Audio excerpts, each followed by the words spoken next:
So once we have an area, a recommended area of focus, or two, sometimes there's more than one, we will say what's occurring in that area, any possible suspects, any possible suspect information.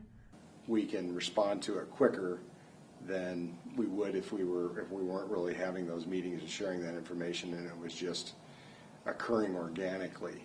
Well, once we identified that we wanted to focus on Beam and Leyden, those two are both on probation with Lane County Parole and Probation. They are high on the criminogenic needs for us because they have a lot of criminal associates. They don't have their drug use is heavy. They're actively committing crimes. They don't have any housing. They don't have any employment, and they're not very conventional in regards to coming and participating in their supervision. So there are definitely two people that are a risk to the community. In the past, we put a bulletin out to all personnel, and it would just generically describe what the problem is, who we believe might be responsible, where we think the person hangs out, and be on the lookout for that person. But that information populated, multiple other crime trends or problems, and it was left to the individual officer to try to determine what the priority was. One of the big focuses of the team is to try and be a nexus and to gather information both on the street, from other officers on the street, from investigations within our department.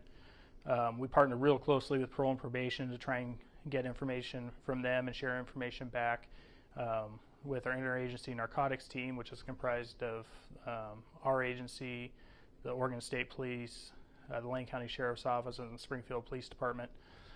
So through all these connections, we're able to have a network where information can flow back and forth. And I think what we have done now is what we are determining what our agency priority is.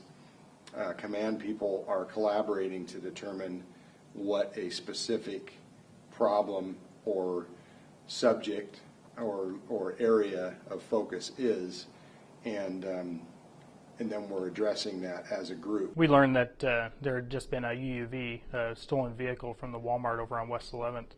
There was an officer already there investigating it, and they had suspect information, and the information they had is that Crystal Beam was involved in the theft of the vehicle. I know Jeffrey Leyden and Crystal Beam, and I know who they are, and when the call came in of the stolen vehicle, I knew we were going to probably go looking for them because their activity is high risk. And we learned that they were in the Veneta area, which is in the county.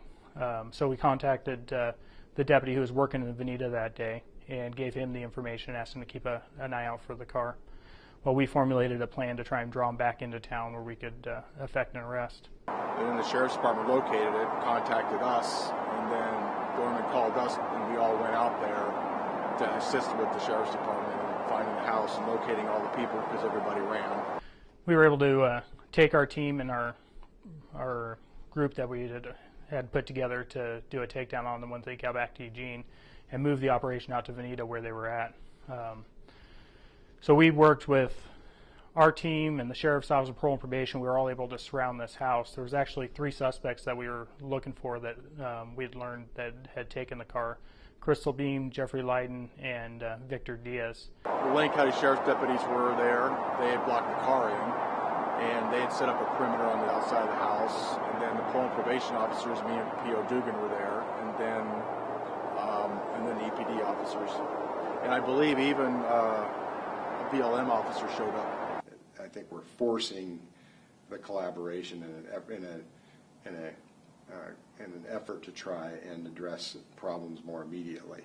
I think previously these things used to happen organically, and I think we all had a sort of a understanding about what was going on as far as crime is concerned, but we weren't really having a concerted effort to try to focus on how to maybe prevent crime, what's happening right now, what can we do today to address what happened yesterday, and maybe what's going to happen tomorrow.